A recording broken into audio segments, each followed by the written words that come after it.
बिस्मिल्लाहिर्रहमानिर्रहीम। अस्सलाम वालेकुम।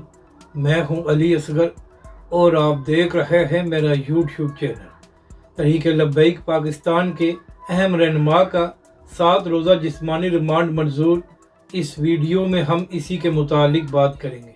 नाज़रीन कराम, सुप्रीम कोर्ट और चीफ जस्टिस ने जो मुबारक सानी केस का मुतनाज़ा फ़ैसला दिया है, तो इसी हवाले से तहरीक लब्बैक शेखुपुरा के अमीर ताहिर सैफी साहब ने एक बड़ी सख्त तकरीर की थी और उन्होंने सुप्रीम कोर्ट और चीफ जस्टिस पर भी तनकीद की थी।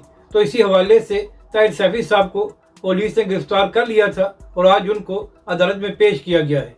तो नाज़रीन करम, अदालत में जज साहब ने ताहिर सैफी साहब से ये सवाल किया कि क्या आपने ये बयान दिया था, तो फौरी तौर पर ही ताहिर सैफी साहब ने जवाब दिया कि मैंने ये बयान ज़रूर दिया था, मगर मैंने चीफ जस्टिस साहब को धमकी नहीं दी, बल्कि मैंने कहा था कि चीफ जस्टिस साहब मुहतात रहे और यह फैसला गैर आईनी है, तो लिहाजा इस फैसले को वापस लिया जाए। तो इसके बाद जज साहब ने कहा कि आप किसी भी फैसले पर तनकीद कर सकते हैं, लेकिन आप जज हजरात को धमकियां नहीं दे सकते। इसके बाद तहरीक लब्बैक पाकिस्तान शेखुपुरा के अमीर ताहिर सैफी साहब का 7 रोज़ा जिस्मानी रिमांड मंजूर कर लिया गया है। और नाज़रीन कराम, अदालत के बाहर मीडिया से बात करते हुए ताहिर सैफी साहब ने कहा कि हम आज भी अपने मौक़िफ़ पर कायम हैं कि चीफ जस्टिस और सुप्रीम कोर्ट ने जो फैसला दिया है वो मुतनाज़ा और गैर आईनी है, तो लिहाजा उस फैसले को वापस लिया जाए।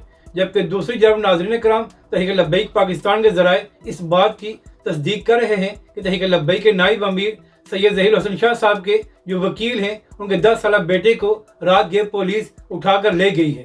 तो नाज़रीन कराम, का जो हुकूमती वज़रा बड़ी बड़ी प्रेस कॉन्फ्रेंस करके कानून और आइन की बातें कर रहे थे, तो उनसे सवाल करना है कि आखिर किस कानून और आइन में लिखा है कि पुलिस एक 10 साल बच्चे को भी उठा सकती है क्योंकि उसका बाप किसी का केस लड़ रहा है।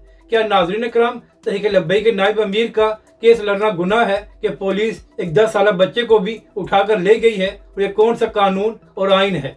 अगर आपको ये वीडियो अच्छी लगे तो इसे लाइक और शेयर ज़रूर करें और हमारे इस चैनल को भी सब्सक्राइब करें।